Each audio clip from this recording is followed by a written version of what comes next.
Welcome to the KMG Fiduciary Partners Podcast. Here, we'll cover important topics on financial planning and asset management to help keep you informed and inspired for long-term success on your financial journey.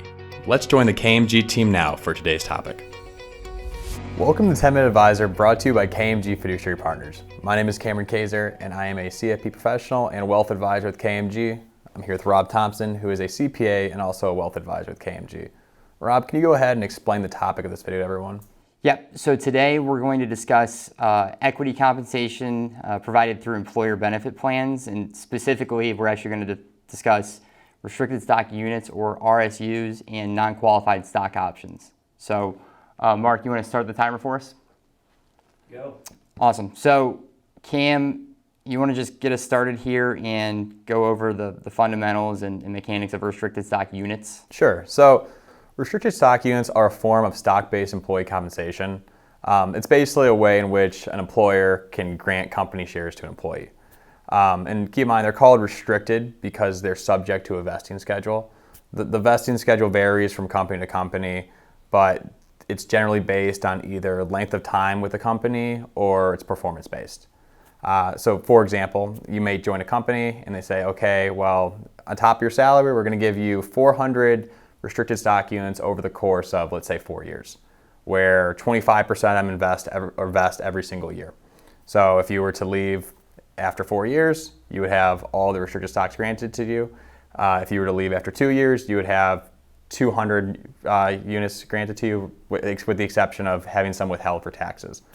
And I want to point that out too, because they're taxed kind of uniquely when you're comparing them to other employee stock plans or employee compensation plans, in the fact that they are taxed at ordinary income in the year they're vested, the entire amount.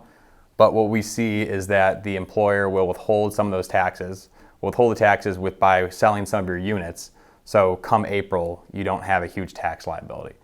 Obviously, you have less shares of the company when they vest at the end of the day, but at least you don't have to worry about it come April 15th. And just keep this in mind that once they're vested, they're like any other share of company stock, and then if you leave, you can take them with you as you please. So now that I covered that, can you go ahead and go into non-qualified stock options, maybe explain the fundamentals and the taxability of them? Sure. So I think it makes the most sense when we're talking about stock options to just first and foremost, let's define the stock option itself. So a stock option is essentially the right to purchase a given number of shares at a specified price during a specified period of time. So that's the definition, but to kind of sum it up, it basically means the company, let's throw an example out there, the company gives you a grant for 100 stock options. So what they're saying is you have the right to purchase 100 shares of the company or the underlying stock there, and whenever the stock options vest, you're able to exercise your right to go ahead and purchase those shares. So that's sort of the fundamentals there and how that works. But another important word, or words I should say, that get thrown around a lot, and I think it's important to define the jargon that's out there. So you're going to see and hear things when we're referring to stock options as you'll hear exercise price, strike price, or grant price. All three are synonymous, so for the sake of this conversation, I just wanted to point that out. But the exercise price is the price per share at which the owner of the option is entitled to buy the underlying stock. So this is where basically you want to make sure that when you go to exercise your stock options, the current fair market value of the shares is greater than your grant price or your exercise price at exercise. So going back to the just original hypothetical example of you were given 100 stock options at grant, and they were valued, let's just say, at $100 per share. That's your exercise price. And after they vest, the fair market value of the shares is at $150. So the difference between that $150 and that $100, so the $100 strike price and the $150 fair market value, is what we call the spread. And that's really where you get the value out of this, because we're essentially creating leverage using stock options. So you're taking a bet that the company's stock price is going to increase in the future. So they're much riskier than, let's just say, RSUs. However, there's also a unique value behind them. Sure. And then another important piece to this is obviously the tax. There are basically two events that trigger any sort of tax when it comes to stock options. And the one thing that is nice in terms of the tax as opposed to what we deal with RSUs is it's much more flexible. We can kind of plan around it. But the two time periods that we tend to pay attention to for tax purposes are when we actually go to exercise the stock, because at exercise, the difference between that fair market value or what the stock is trading for in the open market versus your exercise price, the difference between those two is what gets taxed at ordinary income tax rates and is includable in your taxable income in the year that you exercise those options. Then the second event that triggers tax is the subsequent sale of those shares. So after you exercise the option, the shares get transferred into an individual brokerage account for you, and that individual brokerage account is now yours. You can do whatever you want with those shares. So depending on how long you hold on to the shares afterwards, whether you sell them that day as soon as they transfer into your account, or you hold them for 5 years, is going to ultimately determine how they're taxed. So if we hold on to them for less than a year, we're going to be taxed at short-term capital gains rates, or in other words, ordinary income tax rates.